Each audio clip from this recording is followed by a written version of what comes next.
Afternoon. Good afternoon, members and guests of the collaborative. I'm Tom Skura. I'm the Vice President of Content and Programs.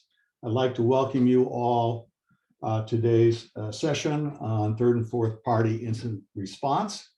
Thanks again for being here. I remind you that basically any questions you have, you can put in the question box and we will address them at the end of the session in the last 10 minutes. There will be a poll. We'd like to get your feedback on this.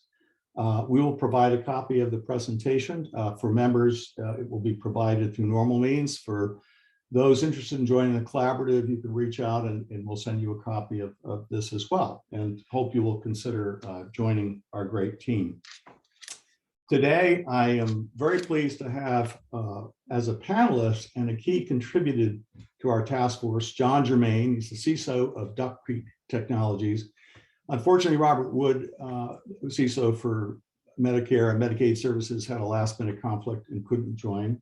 But I'm delighted to have John here because John really helped us pull together these materials. He was a great leader on the team, and we'll share some insights with all of us today. So, John, if you would, tell us a little bit about your company and your background, and then we'll move on.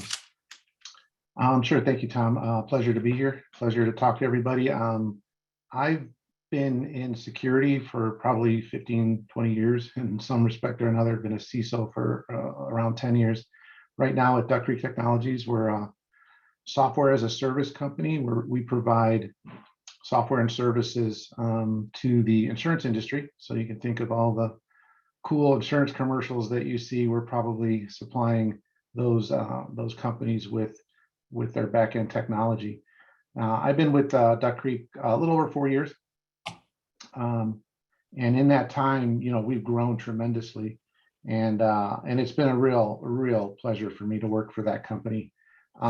With Cyber Security Collaborative, it's something I heard about probably a year and a half ago. And it really fit what I felt was a need for me personally in doing my job, which was the ability to collaborate with other CISOs and other security professionals in a way where we could bounce ideas off each other, share some of our experiences, and then build something like this around, specific topics. And when this specific topic came up, it was very intriguing to me because of all the things that have been going on recently that I'm sure all of you are aware of, is having a good plan around how to manage your vendor. So it was something I was excited about and I was happy to participate in. So hopefully the output of this is something everybody can actually use to their advantage. Well, thank you for that introduction and learning more about Duck Creek. So it's always exciting to hear that. Move on to the next slide. Let me start here, as I always do in our virtual briefings, to talk a little bit about the Cybersecurity Collaborative. And I think you can see a lot of the benefits that you receive by joining and some of the softer skills you get by joining as well. But think of it this way. This is the collaborative is for both CISOs and their staffs to really learn from each other in developing best practices, use of tools, and sharing when there are issues like Log4j or SolarWinds, ways in which we can address security threats and vulnerabilities. For CISOs, some of the big things is the daily morning security support, a morning report, so that every day you get major articles on events, ransomware events, major vulnerabilities. So as a CISO at 6:30 Eastern time, that's when it comes out. You never have to go into a session with your boss and then your boss says, I heard about this. How are we responding to it? You already know, and that is also available to your teams. And that's a very, very valuable tool that members have and that CISOs use. The other thing for CISOs, we have CISO boardrooms, discussions on specific topics relating to staff acquisition and other boardroom types of things. And also a CISO Ask the Expert rapid response. So if you need to reach out to your colleagues at the collaborative, you can through this great tool, which is run by Member Services, and get some good advice. But the other important point here is what's important to your staffs. Your staffs are running different programs, like the third-party risk management program, incident response, et cetera. What better way is it for your members to participate on teams with their peers in other industries to learn their best practices, to learn what their issues they've had and how to resolve them. It's the one area and one method in which we can collaborate. And we're not collaborating, we're not getting information about a tool. There's no vendor relationship here that we're supporting any particular tool and base the guidance on that particular tool at all. Although members do talk about and share information about them. But we're all under NDA. It's confidential, it's open and sharing, and we run task force groups. And I'll get into, we have an exciting array of task force groups. And we also create CISO developed tools and resources, guidance documents, but also tools that members contribute. Tools like a security addendum written by one of our law firm members. So it really is a unique way for us to collaborate, for you as CISOs to reach out to your peers and for your teams to actually improve their skills and ideas and programs that they are administering for you. So let's talk about the virtual briefing topics today. We'll give you a little background on the third and fourth party incident response task force. Now, incident response has a broader connotation, as we learned in this task force, and I'll explain that.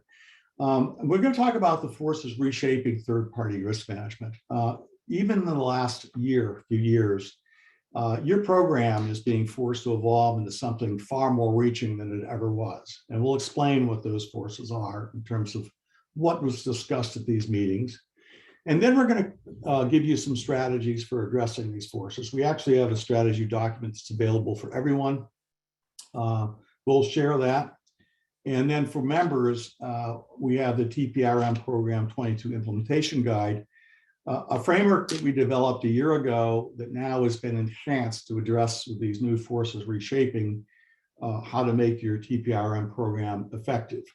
We'll talk a little bit about some tools, templates that we have for members, provide a summary, and then we'll share new task force initiatives.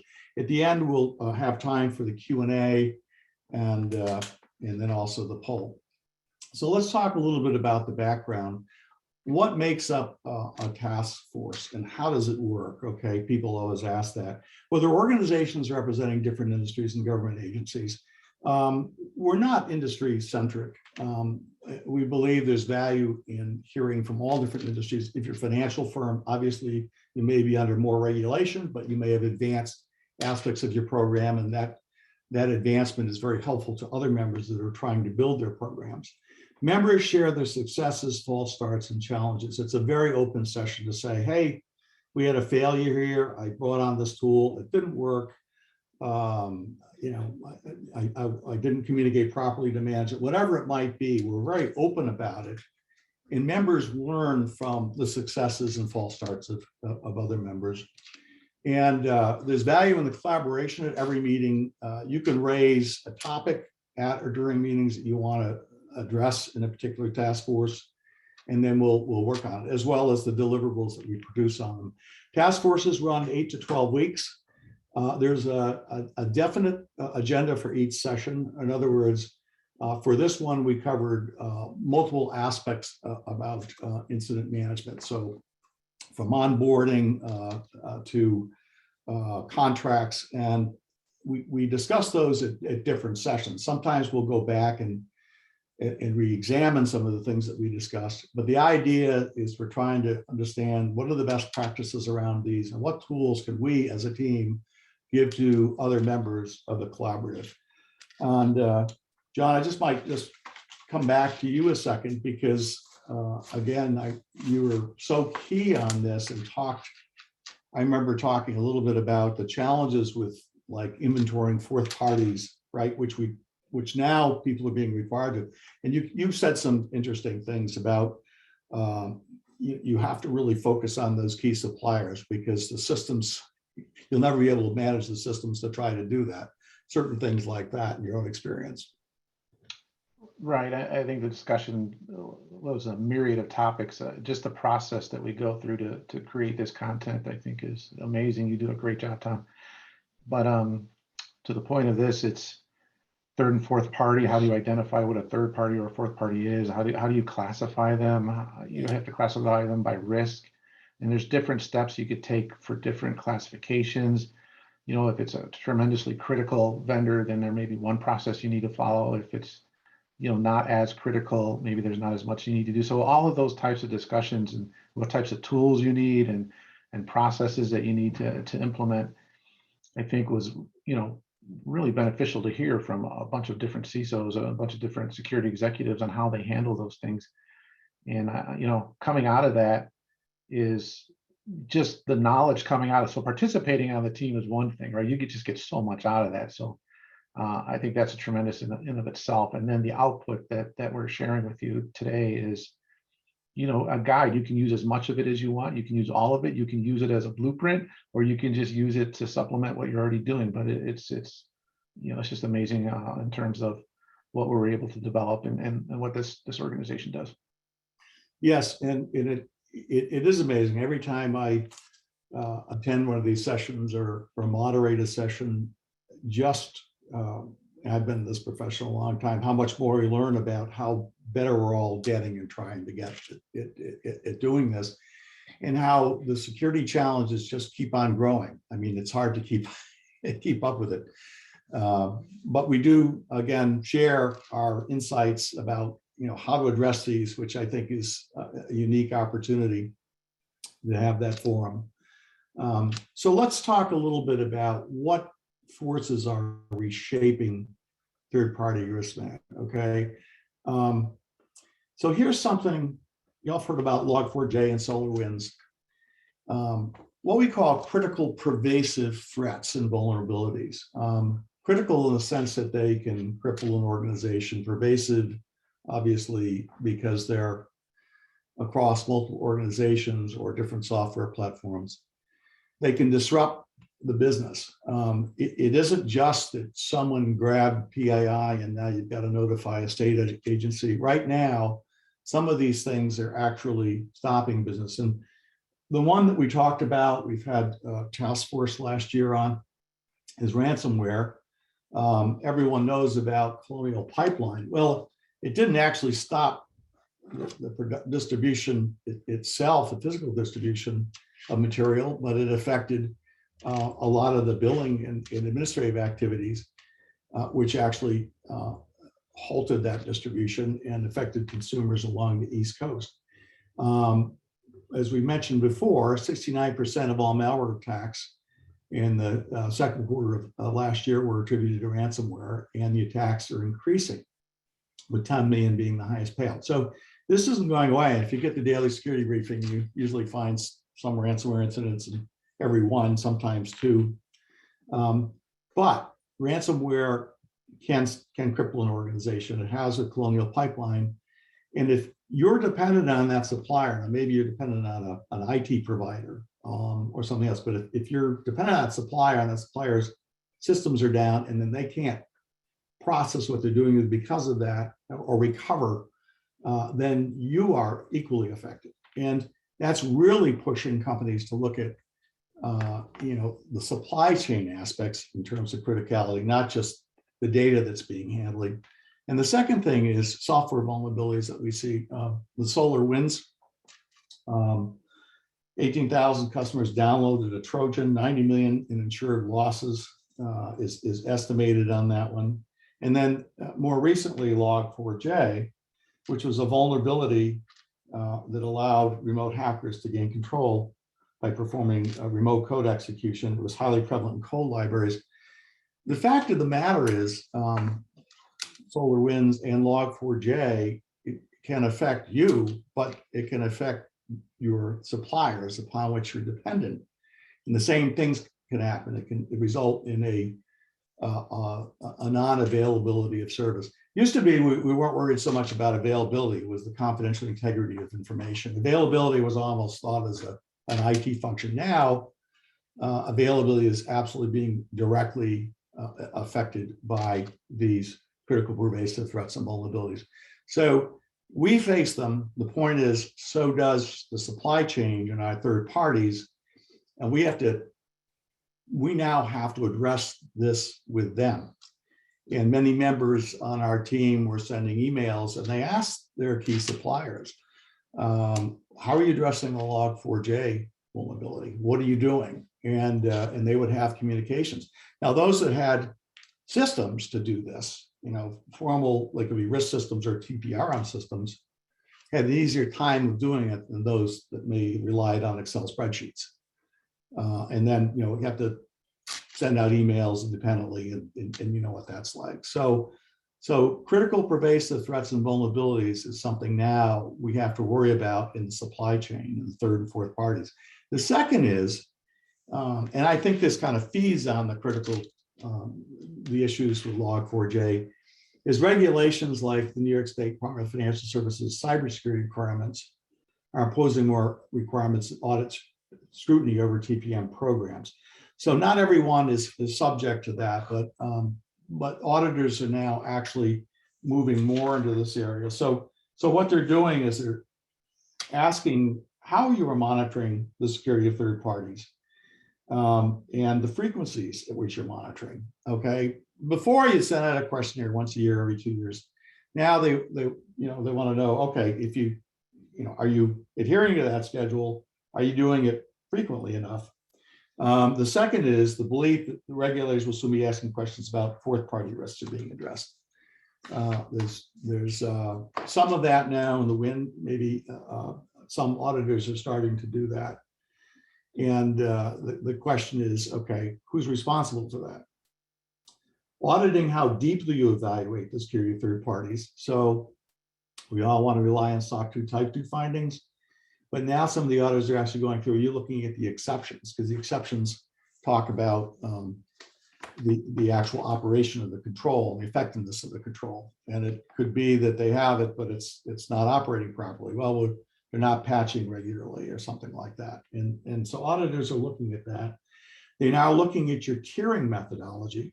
So how are you deciding what a high risk supplier is versus a low risk one? There's a belief that they're going to be now looking at the business continuity plans of third parties. And that area is always deficient from what I've seen.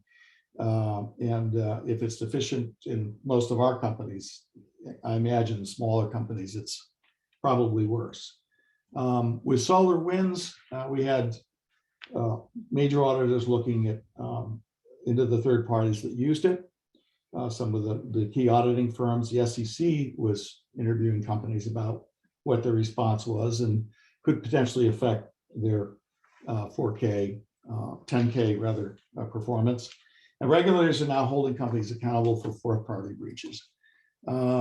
Probably that happened before, but now it's a little more emphatic. Like they're trying to push the management of risks on customers down into the third and the fourth parties. So those are the two things that are really pushing folks to change the way they're administering and reshaping third party risk. From continuous monitoring to really more in-depth information about your suppliers, like what software are they running, what fourth parties are they using, how deeply are you looking and evaluating that? And it's putting more pressure on companies in terms of time and resources to monitor these things. So let's kind of take a look at the evolution of the program and what's happened. So again, these dates are not hard and fast. Some will say, well, this was, don't stick to the formal dates here. But in the early days of security, everyone sort of covered themselves in contracts. I can remember talking about security, but it would usually be with a lawyer in the presence of a company that was being considered as a third party, and then just making sure the contract pushed as much liability on them as possible. In 2005, late 2004, 2005, 2012, certain categories of information, HIPAA may not have been a little earlier and stuff, but PCI DSS definitely came in. And there were strict requirements for protecting this type of information. With PCI DSS, the main concern was monitoring third-party compliance to PCI DSS. But then they got more into how you're doing it and what you're doing as the standards kind of increased over time. Then we got into the era of personal information, state privacy laws, GDPR, 2016, May, I believe it was, or 18. GDPR came in and really changed the way in which personal information is being looked at, but so did state privacy laws, California and others. Today, what we're finding is the program now looks at operability, the availability and continuity of services, and the scope of that being fourth parties, and we mentioned critical persistent threats and vulnerabilities. So, so you can kind of see all of this is cumulative. I mean, third part of the TPRM program is dealing with all of these things. But now the operability of these organizations, which can be inoperable as a result of these vulnerabilities, is now something that your program has to be concerned with. So let's just go over a few strategies for addressing. So we're saying you need to rescope your program. You need to look at fourth party risks.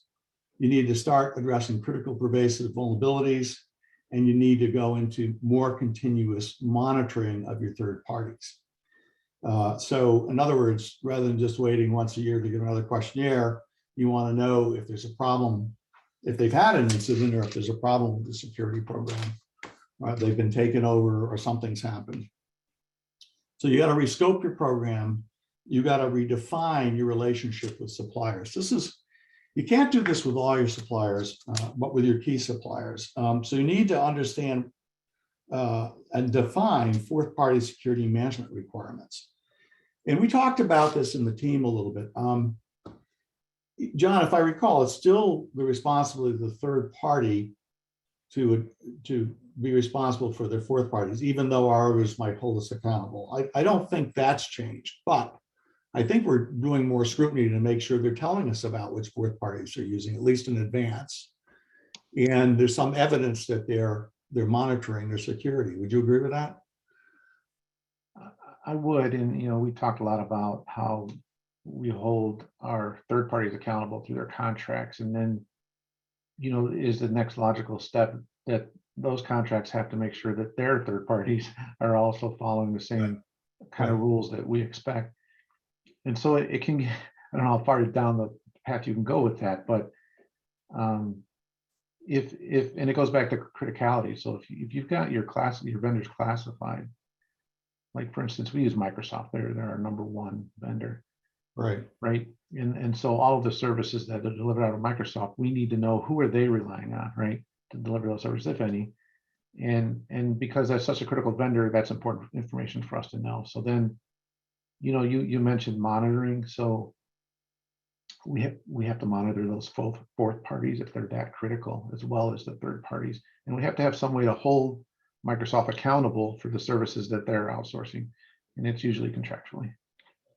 Right. Monitoring the fourth party. So in some cases, you have to go so far as monitoring the fourth parties. And I remember people mentioning that they are now incorporating in the TPRM tools, either they have the functionality or they're incorporating BitSight security scorecard risk recon functions into those, which can identify fourth party risks. And more of these add-on tools or supportive tools are going in, they can say, okay, here's fourth party domains that are being used by your third party. And here's a score for them. The whole concept of scoring, I think, is emerging. There's a couple of companies out there that'll do it. You subscribe to them, they'll let you know what the security posture of those companies are. Right. That's one way to do it. Threat intelligence is another way. So there's a number of ways that you can do this type of continuous monitoring. But in my mind, anyway, that's where you get the most bang for your buck. Doing these once a year SOC report audits doesn't really tell you much. And with the way that threats are evolving so quickly these days, and the way these attacks are going against, what we would consider trusted companies in the past, if you're not doing continuous monitoring, something you should seriously consider. Right. I mean, it's interesting because something bad happened and then you pick it up 9 months later in your questionnaire. It's 9 months of risk that you're accepting. But it's interesting now that that's what's happening. Timeframes are shortening, right? As in this business, they always do. Now with third parties, they're shortening to get the knowledge of what those risks are and to address them. By the way, another thing is redefining your relationship participation in your response plans and tests, because you want these suppliers, if they have an incident, to be able to respond to you. And you want to make sure your contacts are up to date and that they know their responsibilities. I remember one member saying that some of their suppliers didn't understand that. So they'd go on a vacation, someone went on vacation for a week and wasn't available, and there wasn't a backup. So knowing those contacts and their response to participate in your incident response plans and notifications is important. The other thing is, I'm not advocating for any specific tool, but depending upon the size of your organization, you might really want to think about acquiring a system or leveraging the additional capabilities of a current risk management or GRC tools that are currently being used, because you need these tools to be able to perform effective monitoring on a large base of suppliers. So what does this mean? What do you need to do to rescope? And again, this is in the document, so just bear with me here. Redefine incident response. It's not response to an incident. It's now addressing critical pervasive vulnerabilities and fourth party engagements. Okay, that now has to be part of what you do.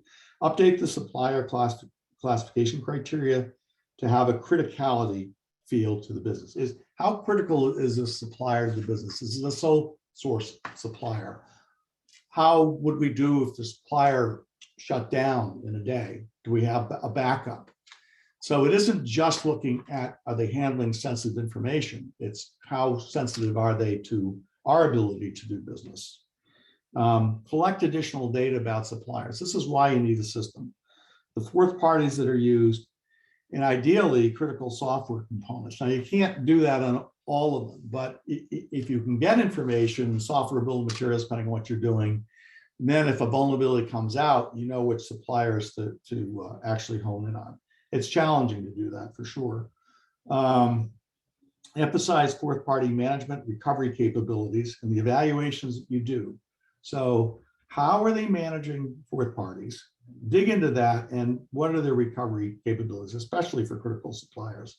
Monitor third and fourth party security, and add communication requirements and fourth party management responsibilities to the contracts. So in your contracts, either have SLAs that the suppliers will respond to you, not just incident notification, but in the management of these critical vulnerabilities.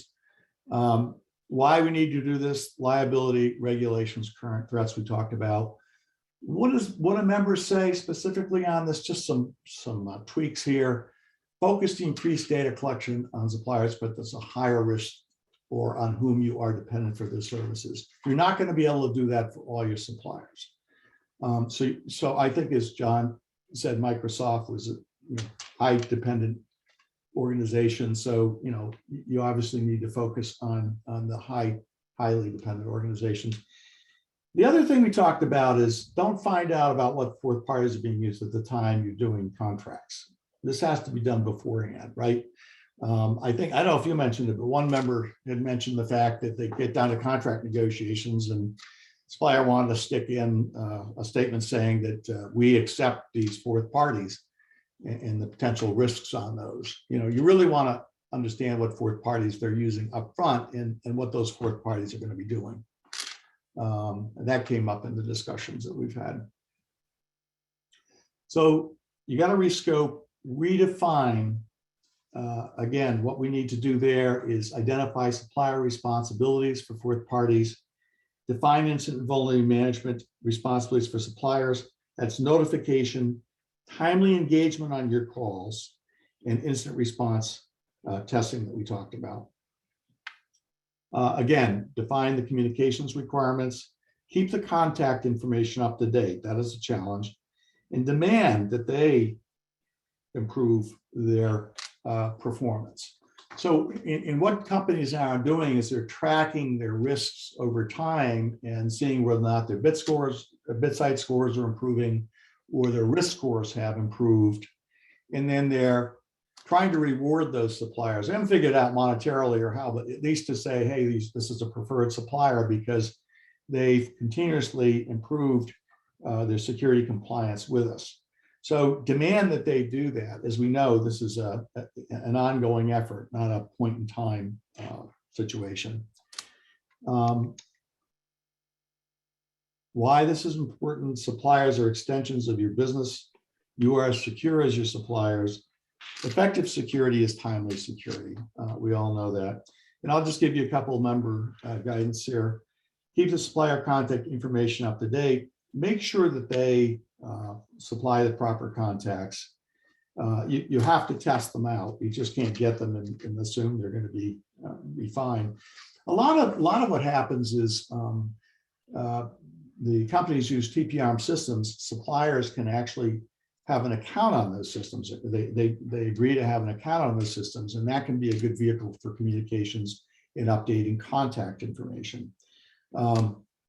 Second thing, I think John talked about it, maintain a scorecard in each supplier to track changes to risks, control improvements, and responsiveness. And we'll show you an example of a scorecard we put together. It's a prototype.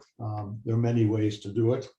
And incentivize suppliers to improve their security posture with new contract extensions and new business opportunities, as we mentioned. Last thing is you got to retool. You got to invest in a new system or enhance functionality of the current system in use. And again, if you're struggling with Excel spreadsheets and increasing the number of suppliers you're bringing on, it's something you need to bring up to management. And it can be one for 500. I can't say specifically for all different tools. But one member mentioned it was about $100K per year to have 500 seats. So 500 suppliers, you know, is the cost of managing 500 suppliers is $100,000 a year. I might add, you got to watch when you buy a system, because if you add fourth parties to these suppliers, they are added on as seats. So supplier has, if your average supplier has four fourth parties, then you're multiplying everything by 4 and your costs go up. So you've got to kind of watch that. Leverage threat intelligence discovery capabilities from your TPR systems or from additional tools. Some of these tools, you know, actually go in and dig into the dark web. They look at the suppliers. They'll check different lists to see if there are risks with them and bring them to your attention. And they'll do that in real time as a way of continuous monitoring. And these were some of the, we're not advocating them or recommending them from the collaborative standpoint, but these were the tools that members have talked about and used. And I'll go and talk about 2 of them and show you the depth of discussion that we have around them. And why you need to do this: new risk management processes and more interactions with suppliers require better administrative tools. And as I mentioned before, these are expensive and the cost basically increase when incorporating fourth parties.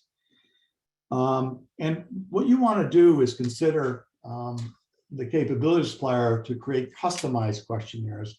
I mentioned that for Log4j, those folks that had systems could easily send out emails and track responses with suppliers by leveraging those systems, as opposed to using regular email and trying to do it, which was very cumbersome.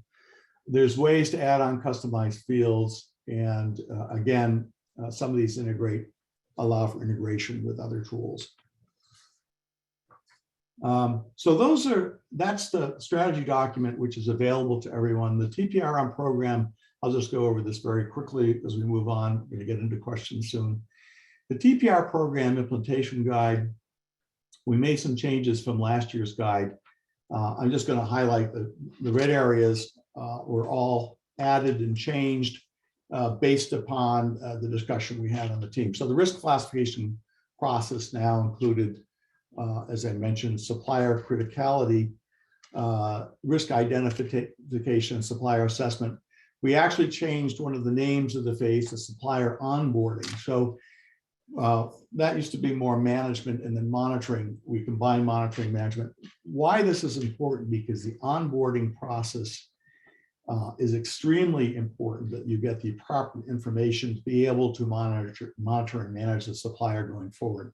So for example, making sure that the supplier will register with your TPRM system, for example. Collecting inventory on the supplier. And again, you can start doing that in the assessment process. But what fourth parties are they using, for example? And then contracts, we expanded what you should be including in your contracts quite a bit in terms of these new requirements. And that's in the contract section. We have a list of about 12 different items that should be in there. And then as far as monitoring management, this includes critical pervasive vulnerabilities. That's a new function that we mentioned, like Log4j, incident management tests, the identification, reassessment of risk, which is the frequency and the way you monitor them, and then making sure that changes to supplier products and services are identified quickly and addressed, and that basically it triggers a security review. Members talked about ways to do that to increase compliance from like 33 to 80%. And then of course, the last thing is terminating the relationship with suppliers. In the implementation guide, these are some of the, it's highlighting some of the key member guidance. It's elaborated pretty extensively within the guide. But evaluate vendor criticality, examine the reliance on fourth parties. So those are two key points in the classification side, as I mentioned. Risk scores are important management and communication tools. I think John mentioned that, but you need to develop risk scores. And what some member did is they had an inside out and outside in look. The outside out in look was using BitSight, the inside out was using questionnaires. And then they would use their tool to develop a risk score and then track those scores over time. And again, if they notice something askew, they got some third-party intelligence or threat intelligence, then that could affect the score. We also mentioned right-sizing the assessment process for small organizations. Agencies and insurance companies sometimes are very, very small. I've seen situations where you get a CIQ or some type of a huge questionnaire would be sent out to a small company and they couldn't answer it. So, again, for small organizations, you may need to be looking at what key critical controls they need to have in place. Some companies actually create a secure environment for them. They provide laptops, Google Drives, whatever it might be, all secure communications methods to smaller companies, just to make sure they're secure, because they still want their services, and they just can't have time to put in the appropriate controls in their own environments.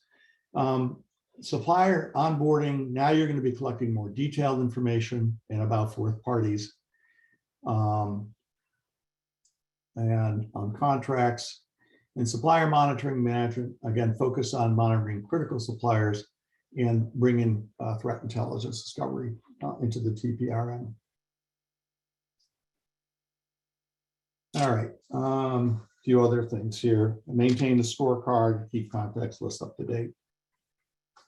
Let me just talk a little bit about what members talked about. There were two different systems that member used. I'll just talk a little bit about what value those systems had to these members. Again, what you want to do is ideally join the organization and have some direct talks with members who use them to really understand the pros and cons, challenges they have in implementing them, and so forth. But as I said, we're not advocating these as a collaborative, and we don't have relationships with these organizations, but we have to use systems to do our jobs. So OneTrust was used by a member. It's a SaaS-based system, and every new supplier in the onboarding process is given an account. It has an email communications capability directly within this. So anyone that's on the account, there's an easy communications methods. It does reference external reports to determine supplier risk, to see if they're on a risk watch, things like that. So some of these have some automated feeds. You can set up a variety of risk criteria in these and set values to them. Customizable dashboard, risk scores. So you set a risk score to every question, and you have control over that. Customizable questionnaires drawing from industry sources. So many of these rely on, you could use the CIQ or different types of questionnaires that are out there, and draw from those.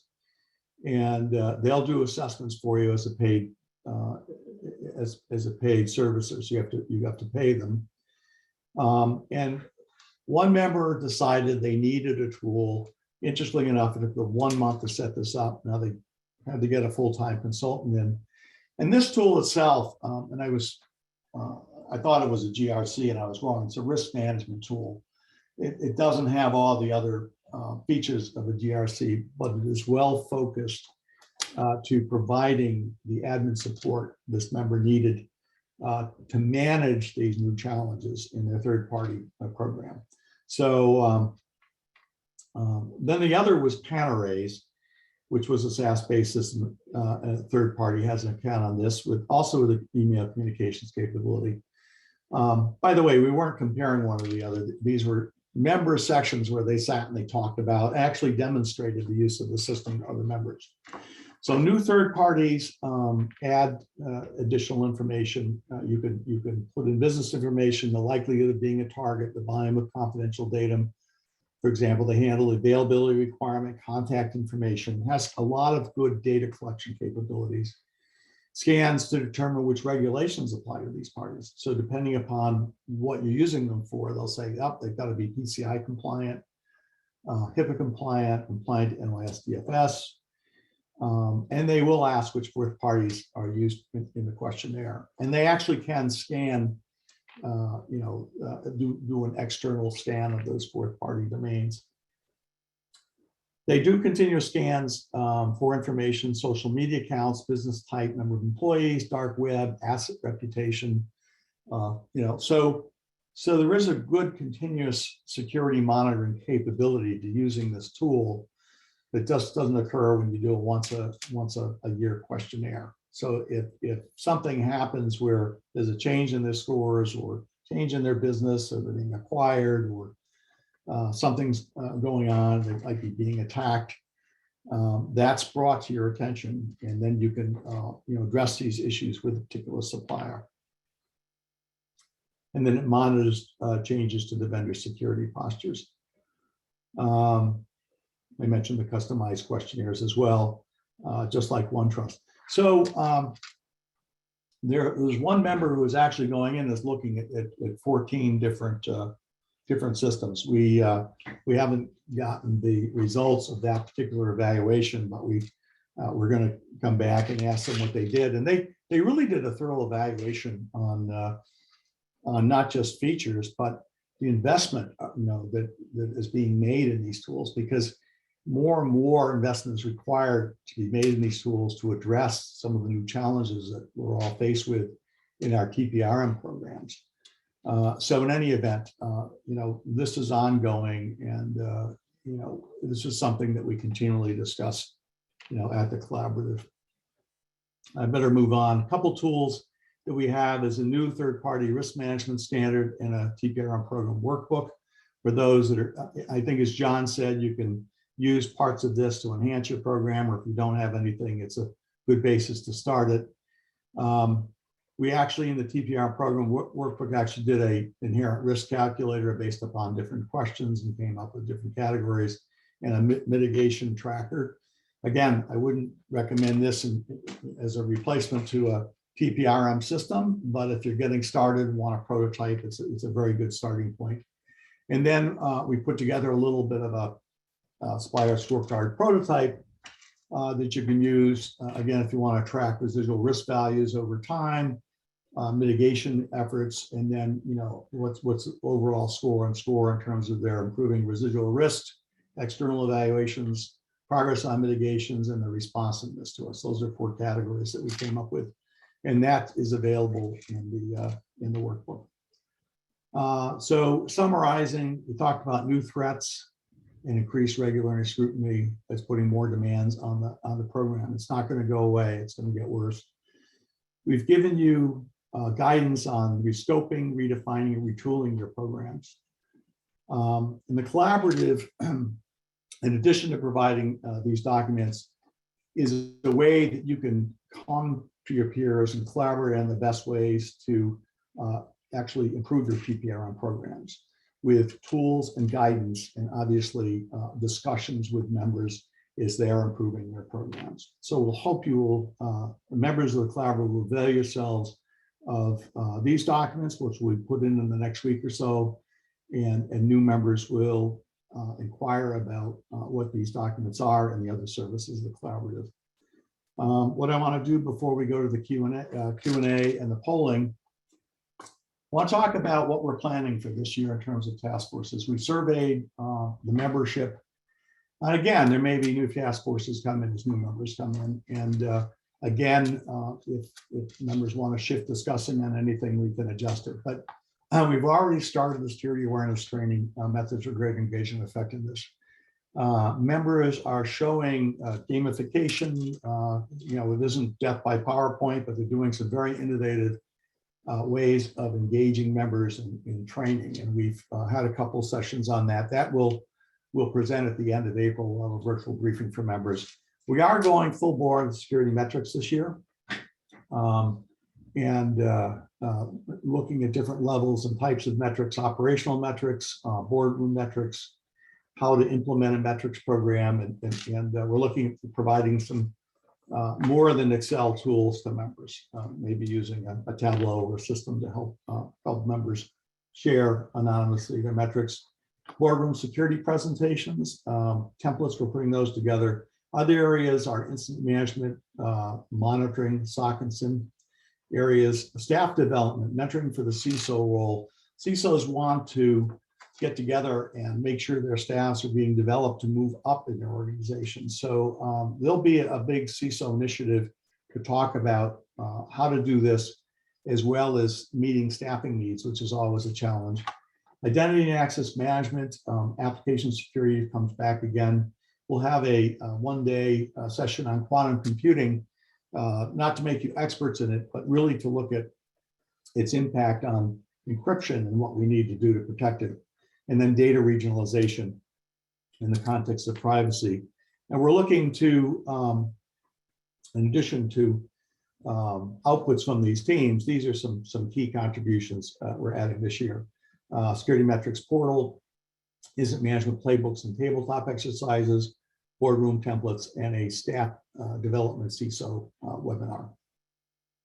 So we're really getting engaged in a number of things this year. And we look forward to the participation of members in the collaborative, and we're looking forward to having new members come and join us and develop the best practices that will help their organizations. So with that, Connor, why don't we put up the poll questions? So we'll let, please spend a minute, if you would, and respond to our poll questions. I remind everyone as we're doing that, everyone is entitled to 1 CPE credit for being here. I hope you'll take avail of that for your certifications. We'll provide a copy of this presentation to you if you'll, again, provide an email to the email address that you can see listed. We're going to address a few questions from participants, and we've got a few in the chat box. Let's see. One question is, how are you proposing monitoring and mitigating possible vulnerabilities within Microsoft products better than Microsoft is already doing it? That's a very good question. Yeah, so I think that is a good question. So I don't think I would expect to be able to, you know, patch something better than Microsoft does, but I think the goal needs to be being aware of critical vulnerabilities from Microsoft as quickly as possible. That's where the threat intelligence comes in to notify you that, hey, something's going on. You need to be aware of it so that your security organization can take action. And mitigation is not always patching, right? You may be able to turn a service off. You may be able to filter something. You may be able to do something to mitigate that issue until Microsoft is ready to deploy or to release their patch, and then you can deploy the patch. So, from my perspective, it's getting the information as quickly as possible in your hands so that you can take action. And then if The actions, you get information, is having a plan to take that action.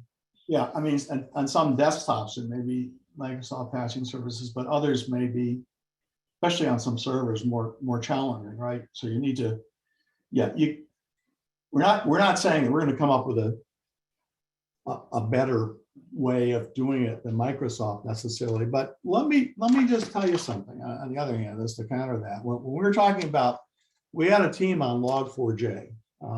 So one of the things maybe I failed to mention is that when there is a critical vulnerability, we do hold member sessions to discuss that, and we put out briefings to members with guidance on what to do, what are the best resources, and what happened during Log4j. That members found out that they got patching advice, and then they patch, and then they got an immediate update or retractions on those. And some of the sources that they were using were not as good sources. In other words, we finally came up and said, here are the definitive sources, like CISO was one of them. Even though it wasn't Apache necessarily, there were other good sources that had really vetted some of the ways in which you mitigated some of these things. So, so one of the, I guess the point is, if there's something critical like that, if you're involved in the collaborative, and we have these sessions, and then we have Slack channels that member use to share these things, you're going to have the advantage of seeing what worked and didn't work in different organizations, and hearing what the best resources are. Otherwise, you're kind of relying on the vendor, and there may be some better resources to do that. 800-171, isn't that unclassified information? That's the NIST thing, right? And we talked about CMMC a little bit. John, I think you mentioned that, didn't you? There's a certification for that. Yeah, absolutely. So there's all kinds of different approaches you could take to this, right? And I think what's most important is what fits your organization. But yeah, CMMC, I love it. I love it as a way to measure, the maturity of an organization, not only your own but others. But at the end of the day, it's what's the best fit for your company. If you're a federal, if you work with the government, you may want to follow some of that those NIST guidelines, and that may be your framework. If you are satisfied with something like BitSight or Security Scorecard giving you that information, you could look at what they're following to actually create those scores, right, and make sure that aligns with what's best for your company. Yeah. But to me, it's identifying what's best for your company in terms of managing the risk associated with the vendors that you use. I hate to say it that way, but it's going to be different for every customer. But I do like, 800-171 is a good framework. CMMC is a really good framework, and if you can find a way to incorporate that into your process, all the better. Yeah, and we did talk about the different levels of CMMC. I remember talking about that briefly as a way of looking at that. The NIST documentation, really, some of the newer stuff, and I forget the actual standards, 958. I can get back to you on that. Actually had some really good supplier monitoring things you really had to look at in the supplier. It was very in depth, and we did have a session in our task force on that, and I do have that posted for members on the slides, both about the CMMC and 800-171. Actually, it isn't in the guidance documents, but it's in what we do as well is we put together discussions materials, which are internal slides that members take and use in their own presentations, and that's where that's there. But I think that's good. We also got found that the cert is not required until 26 or later, but 800-171 is for now. I remember when it first came out, and there weren't really good guidelines on how you certify it, but they said you can't really use a vendor and rely on that. You have to do it internally. But I guess now it's being moved to CMMC. I don't want to speak out of turn, but just from my dealing with it, privately a while ago. So those are that was very good from Jim. Does supplier onboarding occur before or after contract negotiations? Definitely before. Oh no, I'm sorry. No, what am I talking about? The onboarding is we have that after the. Make sure I get this right, because that's a good trick question. We had the onboarding in the. Let me see what it was. Yeah, contracts was part of the onboarding process. Okay. So. Yeah, but what's important though is the due diligence prior to signing the contract, right? And that's your opportunity to vet these third parties, and security needs to be part of that, really depending on the risk of the vendor. But you know what I think we talked a lot about, Tom, was how do we involve your procurement department in this whole whole process? Because it's fairly easy for companies to onboard new vendors without security knowing about them. So that if you put a checkpoint into that process and say, okay, we can't onboard a vendor without security sign off, that's a good start. And then if that's part of your process, then you need, security needs to have what's your requirements, right, to approve somebody as a vendor, right? And if you've got that in place, then you're ready to sign the contract, right, and then onboard them. Yeah. Hey, yeah, and this is a good question.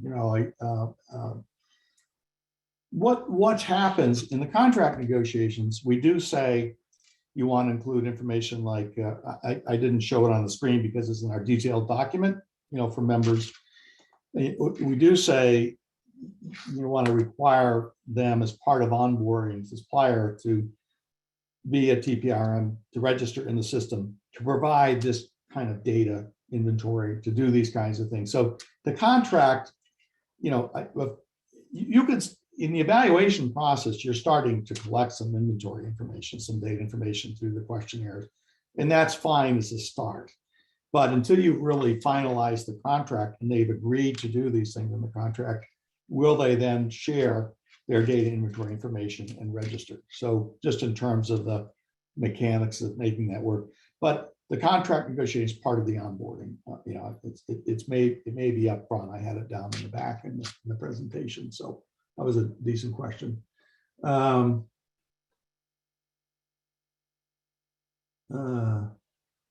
Let's see. How impactful was what was presented here today have with the evolution with CMMC, as well as the new cyber incident response bill that was signed into law this week? Ah, that's a good one. I'll have to get back to you on that one. That is an excellent question. I will say this, Tom, we talked about the SEC before and that whole SolarWinds thing. What I found really interesting about that was, the SEC had a list. They knew who was using SolarWinds, right? Yeah. And they sent out this note that basically said, and for those of you who got it, maybe you can confirm this or not, that basically said, hey, we need you to respond to these questions. Not saying you have to, but we highly encourage you to respond. And it was really a data collection effort around what did companies do when they found out about SolarWinds. And I think that's going to be used as the basis for upcoming legislation like the Cyber Incident Response Bill and other things,